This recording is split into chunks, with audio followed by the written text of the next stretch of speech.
topics and opinions expressed on the following show are solely those of the hosts and their guests and not those of W4WN Radio, its employees, or affiliates. We make no recommendations or endorsements for radio show programs, services, or products mentioned on air or on our web. No liability, explicit or implied, shall be extended to W4WN Radio, its employees, or affiliates.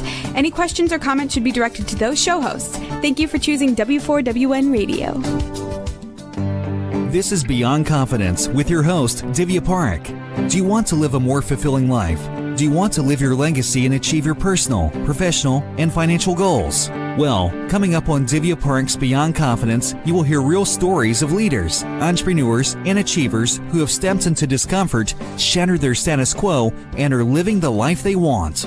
You will learn how relationships are the key to achieving your aspirations and financial goals. Moving your career or business forward does not have to happen at the expense of your personal or family life, or vice versa. Learn more at www.divyapark.com, and you can connect with Divya at contact@divyapark.com. This is Beyond Confidence, and now here's your host, Divya Park.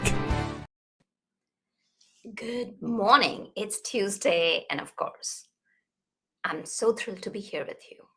Today, we are going to be talking about an issue which is not talked about a whole lot, and it's important to have those hard conversations.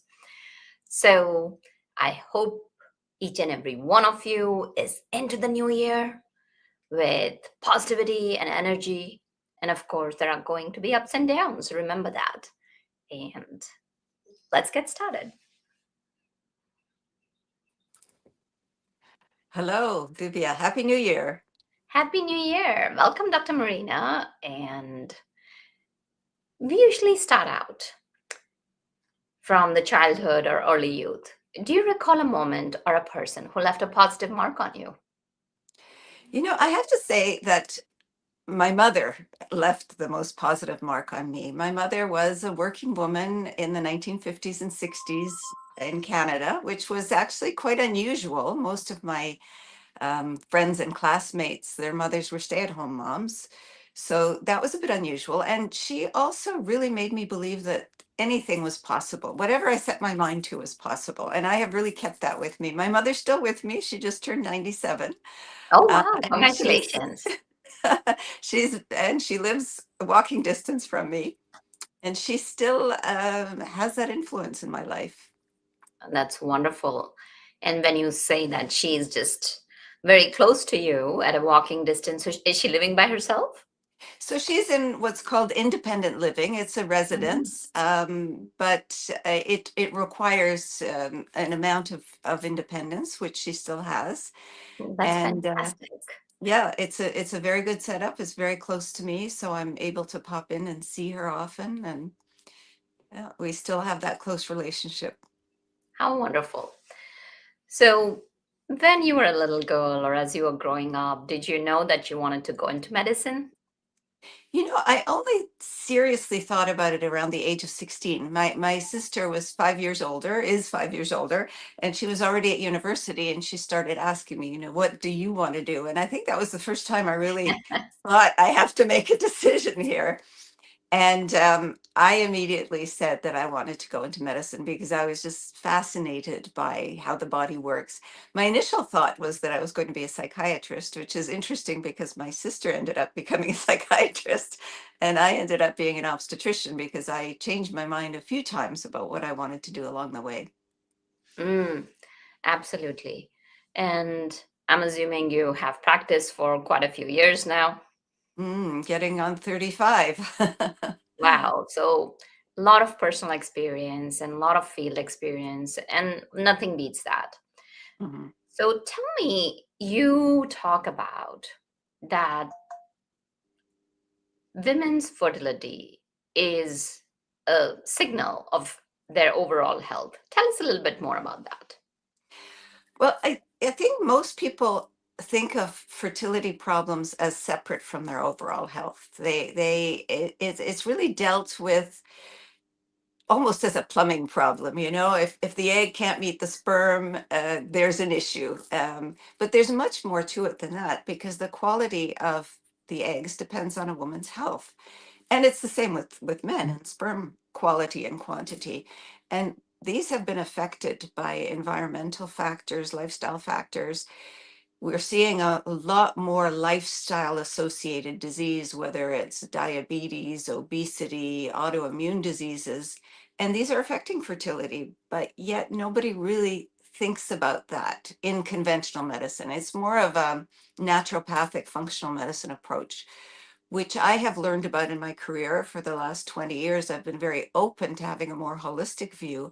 And I really believe that conventional medicine has missed the boat on this one. We really have to look at fertility as part of overall health.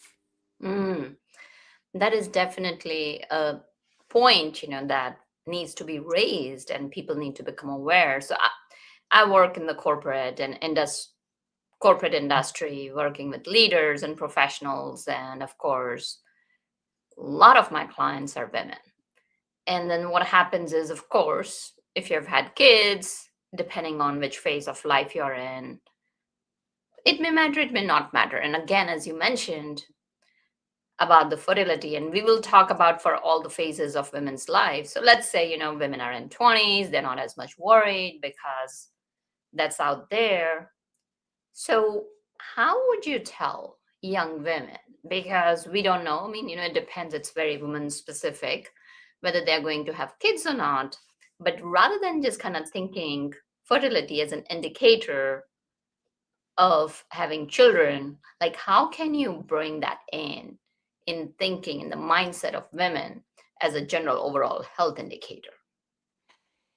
I think it's education, and it's not just education of the women, it's also education of the doctors, of family doctors, for instance, who are often approached by Mhm. younger women with menstrual problems, whether it's painful periods or irregular periods. And they tend to want to solve the problem, but they don't think about the fertility issue. And I think women have to know that menstrual problems can be an indicator that there could be a fertility problem down the road if they're not ready right now, and it Mm. shouldn't be overlooked. They doctors often tend to give women the birth control pill because it regulates your period, it makes them less painful, and it seems to solve the problem, but it doesn't solve the underlying problem. It just covers it up. It makes it bearable. And somebody has to have that discussion that, eventually this may be an issue with fertility. And the sooner you find out, the better, because you can deal with it. There are things you can do. And that conversation has to be had and not overlooked. And I think perhaps we need to educate women earlier in high school. There are sex education classes, and kids are taught about these things, but it's a different view. It's more like prevention of teen pregnancy, which I agree is a very important issue. However, they have to discuss the fertility issue as well. Don't take your fertility for granted. Don't assume it's going to be there in your late 30s if you're delaying for that long. And many women are now because of economic conditions, because they want to pursue their careers, they want to find the right partner, obviously. And these Mhm. things seem to be taking a lot longer than they used to because there's such high expectations of finding the perfect mate, of being well established financially before you even try to get pregnant. That's not how our parents used to be. They didn't consider all these details. Well, times change. So Mhm. when we are talking about education, so educate our audience as to, what they could be thinking in the given time we have, and if they're having issues, what kind of questions or what kind of conversation they can have with the doctors. So, when they approach the doctor about painful or heavy periods, certainly, look at treatment options. But first, think about the potential underlying problem. Is there endometriosis? Is there polycystic ovarian syndrome? Because these things have implications for the future, and discuss it with the patient before you just cover up the problem. You have to have that idea that there might be something further down the line. And women will say, well, I'm not ready to get pregnant now, but there's still a lot of health improvements you can make that will help your health right now and help the problem down the road, so that you're ready. When you feel ready to get pregnant, your health is better. Mm. And what are some of those things that they can do? So every lifestyle thing that you can imagine plays a role. For instance, diet is very important. We know that the healthier the diet, the better your fertility, and the more unhealthy your diet, the more you eat fast food, the less likely that you are to get pregnant. So I talk a lot about diet, and one of my solutions is to use nutrigenomic testing. I don't know if you're aware of what that is. It's genetic testing, which can be done by a mouth swab or a saliva sample or blood work, where you can tell what kind of diet you should be on and what kind of supplementation you require. And that can really boost your fertility. So I really believe in personalized medicine. I don't believe we all need the same thing. We require different things and different diets depending on our genetics. And now that information is available, but not to the regular conventional doctors don't really know about it. So it's more functional medicine doctors. And if a patient is interested, they have to reach out and learn about these things because it's going to take a while for conventional medicine to catch up. It's always very slow to change. Hmm. So let's say if somebody's interested, where can they find more information about it? So it's now with the internet, with Chat GPT, there's so much available, and there are practitioners who offer these nutrigenomic tests. There are Mm. different companies. There is a Canadian company in Toronto called Nutrigenomics with an X, and they offer a fertility panel. It's 70 SNPs, which is 70 gene variations, which they have chosen, which are particularly important for your health. And they can interpret it in terms of what you should do to improve your fertility. That's one test. There are others available, and there are tests that are proven to actually improve pregnancy outcomes, like less gestational diabetes and less pregnancy-induced hypertension. So that is actually, to me, when I read about that, this study was done 10 years ago, but it's groundbreaking. I don't know why we don't talk about it more, because there's nothing else that we know of that can change those rates of occurrence of those problems. And yet it isn't discussed in conventional medicine. Mm. So, I mean, the same can be said for exercise. What is the best exercise and how much and when? What about sleep? Sleep is incredibly important. We know that women who don't get enough sleep or get too much sleep are less fertile, and the same goes for men. Men's sperm counts have decreased by over 50% in 2 generations, the average sperm count. So men right now are much less fertile than their grandfathers were. And there was a wonderful book written by Professor Shauna Swan about this. And she alerted us to the fact that this was happening over 6 or 7 years ago. And she believes that a large part of it are toxic chemicals in our environment. And that's, Mm. again, the elephant in the room. It's something that conventional medicine doesn't talk about, but we Right. have to take seriously. It is a major problem. Yeah. It's so as we are talking about all of that, let's kind of talk about women in workforce. And even before we kind of go in there, so work is very stressful. Every year it is do more. Okay, you did excellent. If you're getting a high rating, then next year you got to even perform better. So that pressure and the ambiguity and the speed, especially with the advent of open AI and artificial intelligence, you got to keep on doing better and better. So the stress is almost inbred in our daily lives. And over the weekends, our youngsters have a way like, let's all kind of get together and they stay late. I don't know if you've noticed it with younger generation or not, but the whole idea is let's get together, socialize, which is great. But Mhm. when they're socializing, the couple of things that I've observed in my young clients is that they stay out late, 2, 3, 4 a.m. And that's fashionable because if you're Mhm. not, then it's almost like you're not part of the group. And Yes. another thing is that a lot of drinking kind of goes on. Nothing wrong with it. It relaxes. Any thoughts on that? Well, this is an issue because I don't know if you're aware, but 50% of pregnancies are unplanned. So unfortunately, in those cases, women haven't taken care not to expose themselves to alcohol or cannabis or other things. And that is an issue. Alcohol, there's no safe level in pregnancy. We know fetal alcohol syndrome can occur with any intake of alcohol, and that's a terrible condition.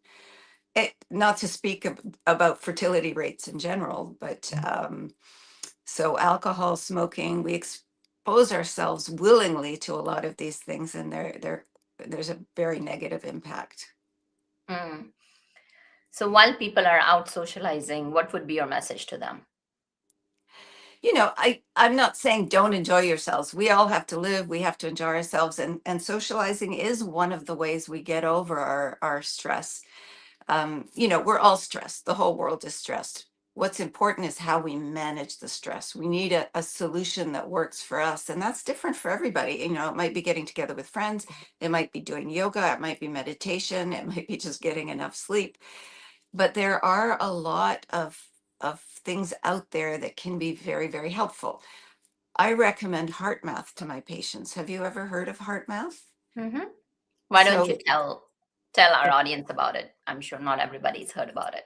yeah, so basically, heart math, they have an app which you can use on your smartphone, which measures heart rate variability. And in fact, there's a lot of ways of measuring it now, like Oura rings and Fitbits are now measuring heart rate variability. The thing about the heart math is that it can actually train you. It has a program where it trains you to breathe and do a meditation like activity to try to improve your heart rate variability, which is actually a general measure of your health. The higher your heart rate variability, the lower your cancer rates, the lower your inflammation rate, the lower your problems with getting pregnant even. So if you are able to move the needle on your heart rate variability, you can improve your health. And that is a marker of stress, low heart rate variability. So I like that because that's something you can do on your own. You can take your own time, 10 minutes a day, and do it. Whereas other people prefer organized programs for groups. And there are specialized ones that do like online webinars, which teach you how to deal with stress on a day-to-day basis. And these have also been proven to improve fertility. People need to be aware of them, and they need to think that this is part of living in this day and age, that we need to have a stress management, um, uh, something that we do to manage our stress appropriately, and that is different for everyone. Right. So in your experience, tell us if you have any stories like, how you have helped people. Well, certainly, it goes from very simple help to much more complicated help. So in terms of the simple help, unfortunately, it's been shown that many women really have no idea how their cycles work, how their hormones work, even when they're most likely to be able to get pregnant. They've probably been taught in high school and perhaps forgotten. It didn't seem very important. So they don't have a great idea of when they're ovulating and so forth. For instance, I had one couple, oh, this was years and years ago. They had been trying to get pregnant for over a year. She had regular cycles, they weren't painful, but only upon questioning after she's been trying for over a year about her cycles, it turned out that she didn't have 28-day cycles, which are average normal cycles. She Mm. actually had 24-day cycles. And this actually happens as you get older, your cycles tend to shorten. In your 40s, your cycles are often shorter than they are in their 20s. But what that means is that the time that you're ovulating in the cycle is earlier. If your cycle is 4 days shorter, you're probably not ovulating on day 14, you're ovulating on day 10. Ah. So she was actually missing her fertile window every month, thinking she was doing the right thing, having sex on day 14 of her cycle, which Mm. would have worked had she had a 28-day cycle. But so that little piece of knowledge, she got pregnant very quickly. So knowledge is extremely important. But then also, stress, which we have so much in our society, and which often is not acknowledged or dealt with is a big factor. All doctors and obstetricians have seen the couple who's trying to get pregnant, who's trying to do everything right, but they're stressing themselves by the whole experience. And sometimes it's better to say, let's just stop worrying about this for a while. Let's just take a break and not try to have sex at the right time, not to do everything possible to get pregnant. And often that in itself helps, and the pregnancy rates are better. Or the couple who has, given up trying to get pregnant, they finally adopt a child so they don't worry about it anymore. They're the ones who are likely to get pregnant. We see that all the time. So that's a acknowledgement that stress is a factor that should be addressed. Okay, no, that's a good one that you mentioned about it. So let's say a woman who's in 20s. What can she do? Like, she's not thinking of getting pregnant. She's still on her career path and all that. Mm-hmm. And there are a lot of young women, some of my clients who have come and said like they're freezing eggs. Mm-hmm. And so let's talk about in two general perspectives. One, as a general, what should she be talking to her doctor for her overall health? You mentioned that a lot of women don't know and they're not doing it. So what would be those questions to ask? So the unfortunate thing is that regular conventional doctor is not well trained in lifestyle medicine. And they also are overly busy, and they don't have time to talk about it. So it's probably, I think for a young woman, it's probably best to either inform themselves or look towards functional medicine or naturopathic doctors who are much more oriented in this way. Mm-hmm. To find out what diet is the best, what, or use nutrigenomic testing. But also recognize how stress plays a role, how lack of exercise plays a role. Sleep is very important. But the big elephant in the room is these toxic chemicals in the environment, which we are all exposed to. I'm not saying you cannot be exposed to them, but you can mitigate the risks by decreasing your exposure. So I send patients to the Environmental Working Group. Are you aware of the EWG? This is No. an American not-for-profit organization that informs the public about pollution and how to mitigate the consequences. It's a very interesting organization, and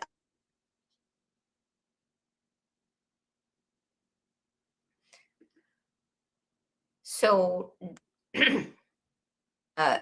have an app that you can download on your smartphone, which is called the Healthy Living app.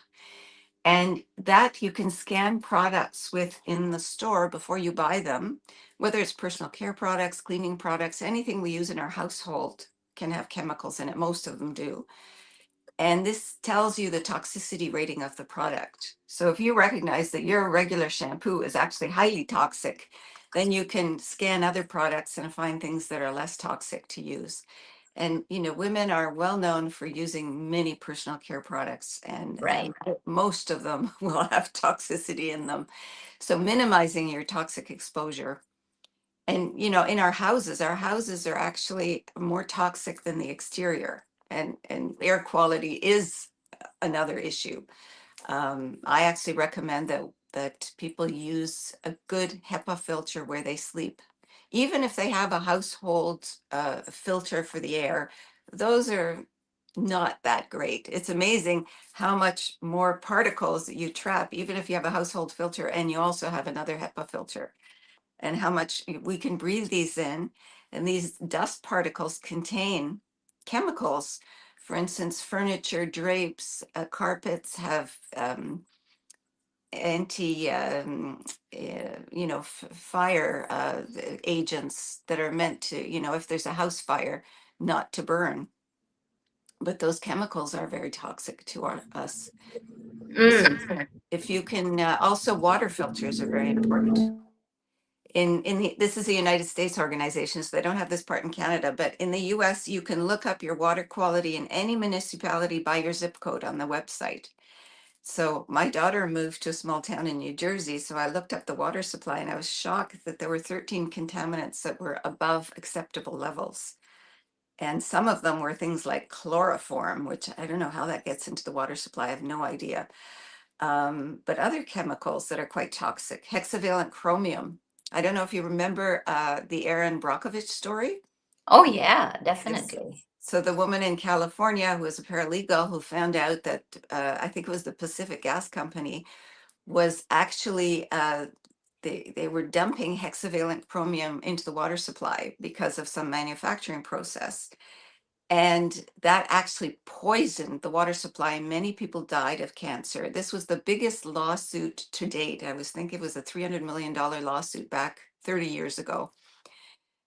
First thing of its kind. They actually had to close that town down. They couldn't get the hexavalent chromium out of the water supply. They just raised the town to the ground. So that was in my daughter's water supply. So when I found out about this, I bought her a reverse osmosis filter, a countertop filter. I had it mailed to her house, and then I bought her a HEPA filter for her bedroom. And this is actually, she was the one who started me on this whole research project because she did ask me to pay for her to freeze her eggs when she graduated from medical school. And she was starting a residency in emergency medicine, which I knew would be very exhausting and stressful. And, you know, when I thought about it, I said, you shouldn't be trying to freeze your eggs when you're exhausted. Those are not high quality eggs. They're less likely to fertilize. You need to nurture your eggs. You need to put them in a good environment from all points of view before you freeze them. Wow. So these are That some, yeah, I got sorry. no, That got me these on are the very tangent. helpful. So can you tell us the website of that environmental, Working group is ewg.org. ewg.org? Yes, So, yes. so these are the things where people can, and I'm so happy that you're sharing these resources because people are unaware. We are not even kind of thinking, we say that, oh, we are exposed to chemicals, it's all outside. But based on what you're telling, we can control our internal atmosphere. We can make things better for ourselves. It's not just Absolutely. like, okay, yeah, Yeah. it's out there, we can't do anything.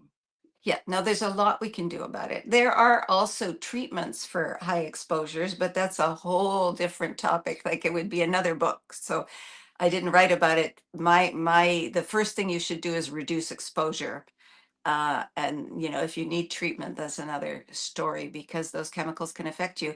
And it affects some people more than others based on our genetics because we metabolize our food according to our genetics, and some people metabolize food and drugs and exposures toxicity in not so efficiently as other people, and they're the ones who are most likely to get side effects and problems. And do you have a list of all these resources on your website? So I must say I don't at this point. My website is still developing. Um, I do talk about these things in my book.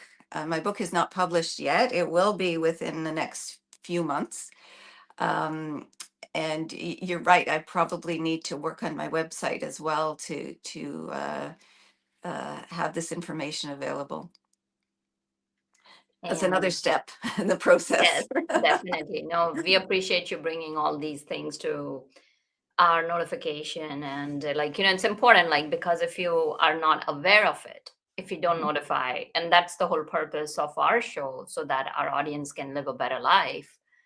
And we want Yes. to be able to make them aware of it. And we can do that by, and what we could do is also important to even kind of create a follow up.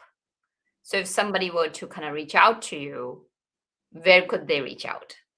Through my website, I have, for instance, I do a weekly blog on fertility issues, and people can Mm. sign up on the website. I also have information about my upcoming book and a wait list that you can sign up for if you're interested in being informed as soon as it comes up. So that information is there, and people can contact me through the site if they want to give me a shout out or ask me questions. And what's your website? So it's drmarinaobgyn.com. It's drmarinaobgyn.com. Well, fantastic. And as women are you have talked a lot about like seeking out naturopathic doctors. And actually, one of my clients, as she was going through fertility issues, she reached out to multiple doctors and did not feel the connection. So, how would you say, like, how can women find out who is a doc, who cares, who's well educated? Because nowadays there's so much noise that it's very hard to go through. That's true. That's true. Well, word of mouth is often very important if other people have gone to somebody that they connect with and they like. But the internet can be very helpful. There's a lot of naturopaths who specialize in fertility, and functional medicine doctors as well. Some of them have written books. There is a group of people who they sort of connect with each other, and they have written books. So I connect through a lot of conferences that I go to. Now I'm actually very interested in longevity, and I'm using the same knowledge that I use in longevity medicine to apply to fertility, because it's actually whatever impacts your health is going to impact your fertility as well. So it's you have to acknowledge that. That definitely makes sense. So, any tips you would like to share with our audience? Well, my biggest ask is don't take your fertility for granted. Don't assume that in 15, 20 years it will be there for you, because fertility decreases with age. Women are only born with a certain amount of eggs, and they decrease over the time.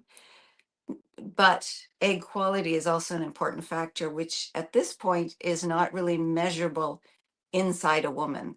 However, for instance, for women who are doing IVF, when an egg is extracted for IVF purposes, clinics now use artificial intelligence. They can actually photograph the egg, and they look at the nucleus, the cytoplasm, the cell wall, and that AI can determine the chance that that egg will be fertilized. So that is a measurement of egg quality, but we can only do that if the egg is outside of the body. So if your egg is Ah, still inside your ovary, that technology is not available, but who knows? It might be one day. That would be great. yeah, I'm sure it's coming. And so, thank you. Thank you for sharing all the, you know, nuggets and all that. And as we come close to the end of the show, do you have any last minute thoughts or any advice for our audience? I really think that couples need to approach that together. We now realize that men are 50% of the fertility equation. It was always thought that miscarriages are due to the mom. That's not true at all. We now know that sperm is responsible for forming the placenta. Without a good placenta, there isn't a good pregnancy. And a lot of early miscarriages are actually sperm issues with DNA deletions, micro deletions that can be causing that. So men have to improve their health as well as women. So it should be like a project for both, not just the woman thinking about it. Absolutely. That makes sense. And thank you so much for joining us. Thank you for And having me. It's been a pleasure. absolutely. And thank you, wonderful audience. I know the topic was a little eh, little hard and little of that. But the thing is, it's important to have those hard conversations rather than avoid them. It can save a lot of heartache down the road. So hope you pay attention to your health. And thank you, Juan, for making the show possible. Be well and take care until next time. Thank you for being part of Beyond Confidence with your host, Divya Park. We hope you have learned more about how to start living the life you want. Each week on Beyond Confidence, you hear stories of real people who have experienced growth by overcoming their fears and building meaningful relationships. During Beyond Confidence, Divya Park shares what happened to her when she stepped out of her comfort zone to work directly with people across the globe. She not only coaches people how to form heart connections, but also transform relationships to mutually beneficial partnerships as they strive to live the life they want. If you are ready to live the life you want and leverage your strengths, learn more at www.divyapark.com. And you can connect with Divya at contact@divyapark.com. We look forward to you joining us next week.